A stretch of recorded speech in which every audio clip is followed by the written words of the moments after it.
I'm Gaurie Dwivedi. This is NDTV World's special broadcast on India's Operation Sindoor. The next 30 minutes, viewers, will tell you how the world is backing India, how Pakistan is resorting to killing innocent civilians, Indians, on the border, and what could be the next course of action. But first up, the headlines. India successfully dismantles Pakistan's terror infrastructure with 25 coordinated strikes at 9 different terror locations in Pakistan and Pakistan-occupied Kashmir. Rattled by India's specific strikes on its terror infrastructure, Pakistan conducts heavy firing at the line of control. 13 civilians dead, 1 Jawan martyred due to Pakistani shelling. Defence Minister Rajnath Singh briefs all political parties in the all-party meeting a day after India conducted Operation Sindoor to avenge the dastardly terror attack in Pahalgam.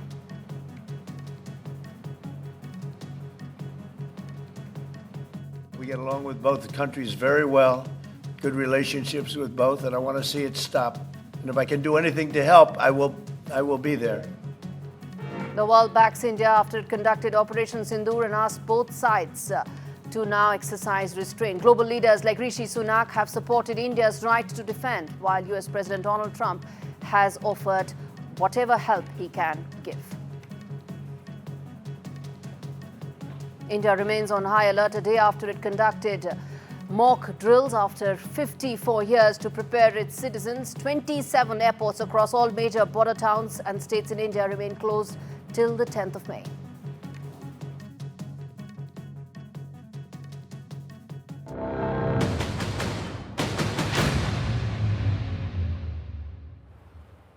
Viewers, it's been 36 hours since Operation Sindoor and India remains vigilant, prepared and ready for any Pakistani misadventures. So here is all that India is doing. Politically, it's keeping all stakeholders in the country informed in an all-party meeting to ensure that there are no divisions in the country at a time when India needs to be completely united. On the security front, airports in key border towns and cities remain closed. There is vigil and, of course, Operation Sindoor Phase 2 is being planned. Diplomatically, India remains in close contact with key leaders who have come out in support of India, exercising and seeking restraint. But remember, not a single voice has said that India should not undertake any exercise to defend itself against terrorist attacks. As for Pakistan, it's doing 2 things. 1, conducting heavy shelling on the line of control to kill innocent Indian civilians. And 2, undertaking massive misinformation campaigns. And on this show, we're going to bust all those lies of Pakistan. But first up, I'm going to first talk about, well, what is it that's happening right now? The Pakistani playbook hasn't changed, viewers. So India conducts specific attacks to dismantle Pakistan's terror attacks. How does it respond? It responds with heavy shelling to kill innocent Indians. Ever since the 22nd of April Pahalgam terror attack, Pakistan has violated the ceasefire line of control every day. Every single day. And since yesterday, ever since Operation Sindoor was conducted successfully, the shelling has been very heavy and ensuring that there are casualties on the Indian civilian side. I'm going to get in my colleague Shiv Aru joining us from Kupwara to talk about what's really happening on ground right now. What's the latest? Shiv, you've been on ground zero. You've been getting us all those details. You've been visiting some of these areas where the Pakistani shelling is happening. Talk to us about what exactly is the situation like on ground. Well, we're here right now in Kupwara town, making our way towards the forward areas of this sector, which have seen some of the sharpest escalations taking place over the last couple of days. In the wake of Operation Sindoor, the heavy artillery shelling that is taking place. In fact, a sector that I'm headed to near Chaukibal is a place where entire villages have been destroyed in Pakistan shelling, restricted access, but we're going to do our best to actually get there because on NDTV we've actually set the agenda in terms of getting our cameras to some of those villages in Uri sector yesterday. Today we'll be covering Kupwara as well. The Home Ministry has begun a mechanism as far as evacuating some of these forward villages is concerned, because it doesn't look like Pakistan is in any mood to de-escalate what's happening on the ground. We understand that there is a high degree of damage of Pakistani military assets on their side of Rajouri, Poonch, where our team is also reporting from. Some damage also in the Kupwara sector, and hopefully we'll get our eyes on some of that later today. But suffice it to say that at this point of time, tonight it'll be 48 hours since phase 1 of Operation Sindoor. Phase 2 is already in operation, which we'll talk about shortly. But the line of control is as hot as it has ever been right now across sectors for about 600 kilometers from Akhnur to Gurez in North Kashmir. Heavy artillery shelling crossfire is the order of the day, and they're happening for a few hours, not for a few minutes anymore, but a few hours at least overnight. Indeed, that's very important, Shiv, that you're talking about, that this heavy shelling is taking place for a couple of hours, but across that entire 600-kilometer stretch. I want to understand from you, it's been over 36 hours, it will be 48 hours tonight. I want to understand from you that what is the next 24 hours looking like for India, for our security forces, from the place where you're standing by? You know, when we began reporting Operation Sindoor a few hours after the story broke, remember it was NDTV that first reported, that this was only phase 1 that we were looking at, and it has been proven true by what we've seen play out, in Lahore, Rawalpindi, and other places today. No word from the Indian government or the Indian armed forces, but the Pakistan Army and the Inter-Services Public Relations have held a press conference saying, that there has been Indian drone actions in all of these big cities, including in Karachi, which is amazing, and Lahore. They've admitted and confirmed that one Indian drone has hit an establishment in Lahore. 4 people are injured. 1 person has apparently been killed. I am told the situation is downplay everything and try and make it seem like they've neutralized drones. It's not so easy to neutralize a Harop drone, I can tell you that for a fact. And most of these must have hit their targets. We're, of course, waiting for a confirmation from the ground and possibly an acknowledgement from this side. Actually happening, because this is phase 2 of Operation Sindoor that we've been talking about actually playing out. It's a slightly lower in intensity. The munitions and the weapons, which are called loitering munitions or suicide drones that are being used, are of a different caliber and category entirely from the weapons that were used in phase 1. So it's going to be very interesting to see how it plays out. And remember, these drone attacks or whatever is being alleged right now are not happening from one place. They're happening from a variety of different sectors. Obviously, we won't be revealing any details about that or even commenting on it. But this is, again, a 360-degree coordinated tri-service operation. We have to remember that. All right, we leave it there. Shiv Arur, thank you so much for joining us live on NDTV World. Shiv Arur reporting for us on Ground Zero, getting us all those details.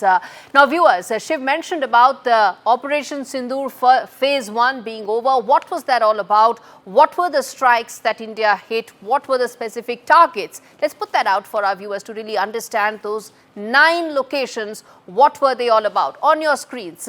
In fact, when it started in the early hours of Wednesday morning, when this started, the first was the Abbas Terror Camp in Kotli, 1:04 a.m. That is when it took place.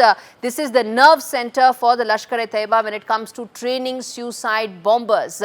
That is the image when the first of the strike took place at 1:04 a.m.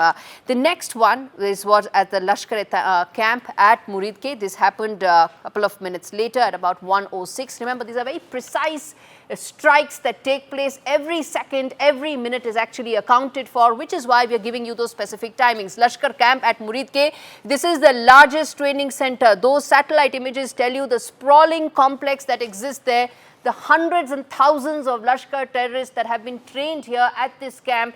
That was the second clear target of these strikes of Operation Sindoor. The third one was the Jaish headquarters that was at Bahawalpur. That's at 1:12 a.m. So 8 minutes after the first set of strikes happened, this was the Jaish headquarters at Bahawalpur. It is the primary base for Jaish's planning and operational. Again, just look at the massive structures that have been conducted there.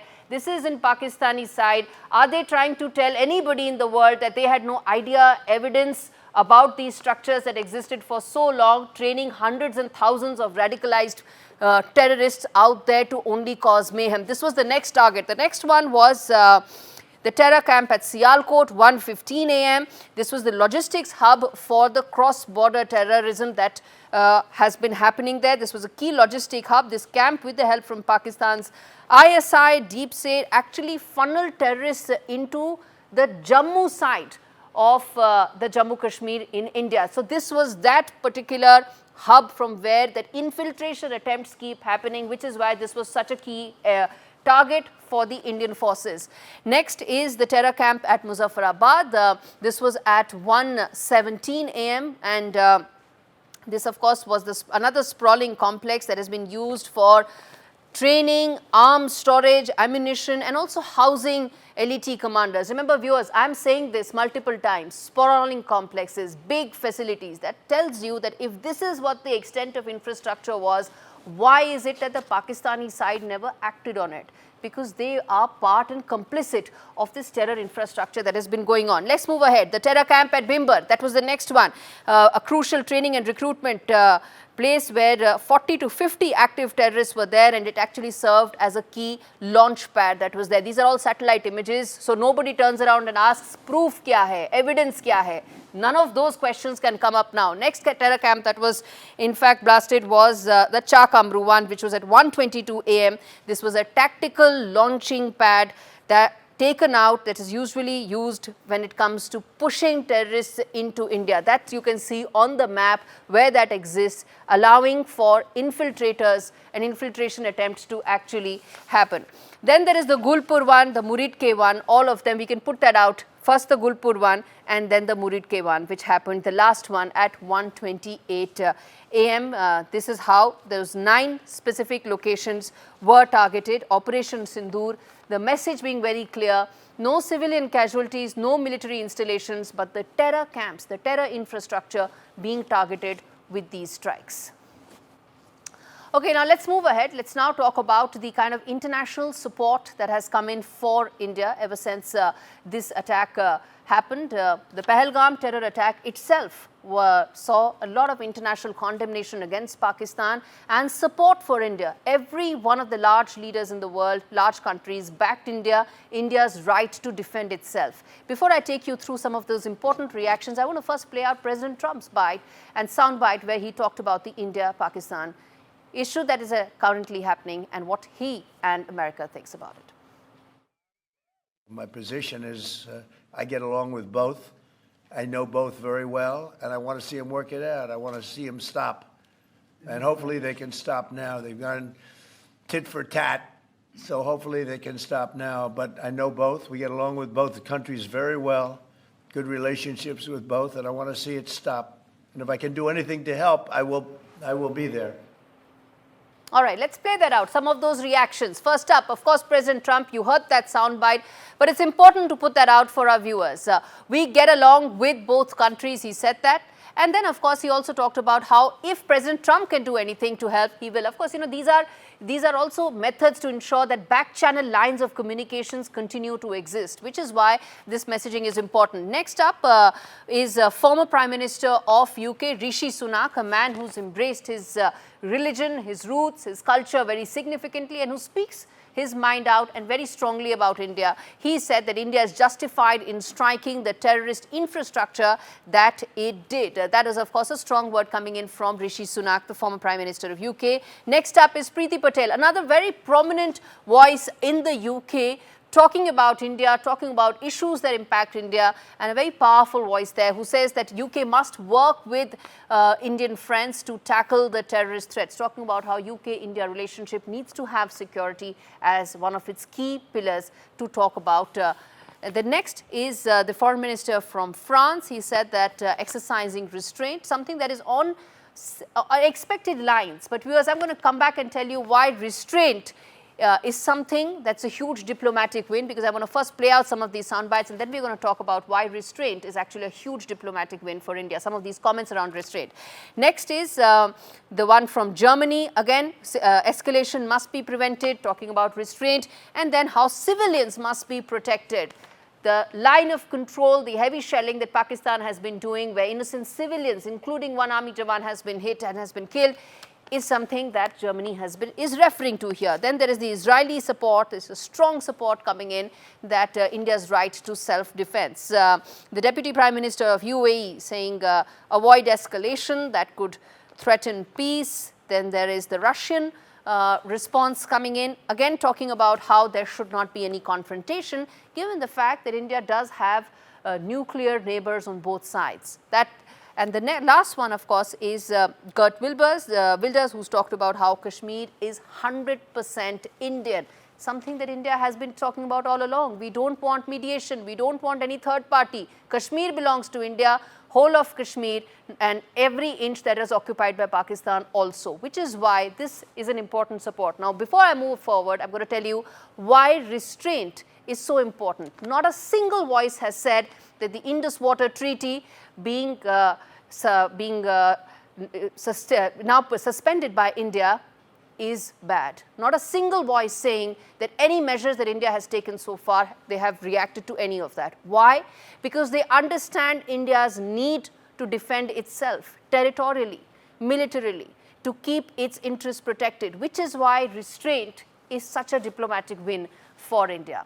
I'm going to now also address Iranian Foreign Minister, who's in fact in India on a day when there is, as I said, 24 hours it's been since the Operation Sindoor has taken place. India has in fact hit out in a calibrated manner to the terror infrastructure that I just pointed out, and he's coming in from Pakistan. He held a day-long meetings in Pakistan, and now the foreign minister is in India. There are India-Iran Joint Commission meetings that are going to take place. Bilaterally, it's significant, but the optics are important. Iran does matter for India and for the region. They're trying to have some sort of back-channel communications and ensuring that the India-Iran communication line is strong, robust, will actually play out very significantly for New Delhi and its diplomatic maneuvers in the wake of Operation Sindoor and how it's panning out likely going forward. So that, I think, is a huge, important story that we're playing out right now, the Iranian foreign minister in India. All right. Visiting India at a time when we are responding to a particularly barbaric terrorist attack on 22nd April in the Indian Union territory of Jammu and Kashmir. There should be no doubt that it will be met with a very, very firm response. As a neighbor and a close partner, it is important that you have a good understanding of the situation. I'm going to slip into a short break, come back on the other side, talk more about the Pakistan disinformation campaign, and we're going to bust it right here. Stay with us.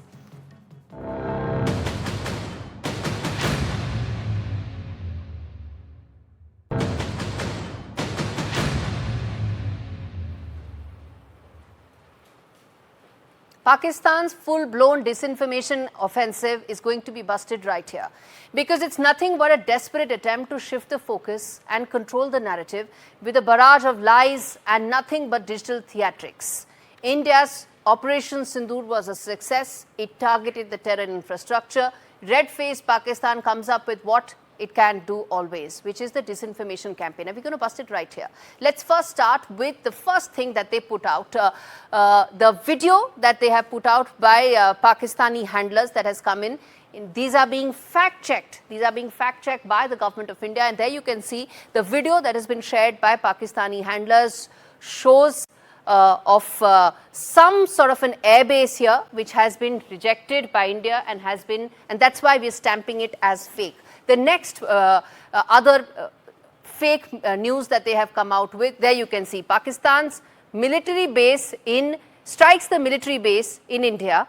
It has been fact-checked by India and it has been put out as fake. There you can see the video that they played. They have nothing else to do but come out with these wrong, false, incorrect narratives. Next, the next thing that they have put out, I'm going to put that out as well. This is again another video that they have put out. It's grainy. We are in fact blowing that up, but they seem to suggest that those are actually Indian Army soldiers that they have put out. Now this is again fake. It's being put out there, and the government has busted that again. Let's put that out. The next chapter plate that is there. An old video of Pakistani army waving the white flag, falsely attributed to Indian Army. The government of India has fact-checked. Imagine these videos are being fact-checked by the government of India, because that is how deep the fake industry runs there, and it has been put out very clearly. The third thing that we are going to fact check and bust the narrative again of Pakistan, Pakistani accounts have falsely claimed that they shot down another fighter. You can see those, all Pakistani handlers, Pakistani accounts putting out. It has been fact checked by India. They've corrected. They're saying this is not from India. This is not from Operation Sindoor. Who are you kidding? You are just trying to create a false narrative for your own people, because there is nothing else you can do. So two things. One, we talked about the LOC heavy shelling that we referred to earlier in the show. And then, of course, is these disinformation campaigns that are being actively busted by India, and right here on this show. In fact, the other thing, the other third aspect of what India has been doing is this political, ensuring that there is political unity at a time when there is uncertainty and there are tensions flaring with Pakistan. On your screens are those visuals of an all-party meeting that took place a short while back. Defense Minister, Home Minister, and they briefed all political stakeholders in India. And guess what, viewers? Every single voice was unanimous. The operation Sindoor is being backed by each and every political outfit in the country. All politicians have said that they back India and India's right to defend itself against any Pakistani misadventure, which is why this meeting was so important. No questions, no need for any more details, just simply backing India and Government of India's stance. I'm going to play out the soundbite of Parliamentary Affairs Minister Kiran Rijiju, who spoke after this meeting, categorically saying that the only thing that came out was unity, unity and unity. Listen in. In such situation, there is no politics in it. The Operation Sindoor has been successfully executed by the Indian Armed Forces. The government is very clear about it, and Prime Minister Modiji's intention has been already made known to the world. So, Honorable Prime Minister desires that in such a situation, we should not be divided. It is not a fight alone for the government and the armed forces. It is a situation where every Indian citizen must stand united. So, Prime Minister wanted that the Operation Sindoor, which has been executed by the Indian Armed Forces, must be briefed to all the political leaders. Viewers, as we wrap this up, I'm going to leave you with that voice, which is the voice of India. That is Colonel Sophia Qureshi and Voimika Singh, the two ladies who are the global voice of India, busting narrative of Pakistan and telling the world India's real story. Take a look. Operation Sindoor 22 अप्रैल को पहलगाम में हुए विभत्स आतंकवादी हमले के शिकार मासूम नागरिकों व उनके परिवारों को न्याय देने के लिए लॉन्च किया गया था। इस कार्रवाई में 9 टेररिस्ट कैंप्स को टारगेट किया गया और पूरी तरह से इसे बर्बाद किया गया। All the targets were neutralized with clinical efficiency, and the results reiterate the professionalism of the Indian Armed Forces in the planning and execution of their operations. It must be said that the Indian Armed Forces are fully prepared to respond to Pakistani misadventures, if any. With that, it's a wrap on this show. Thank you so much for watching.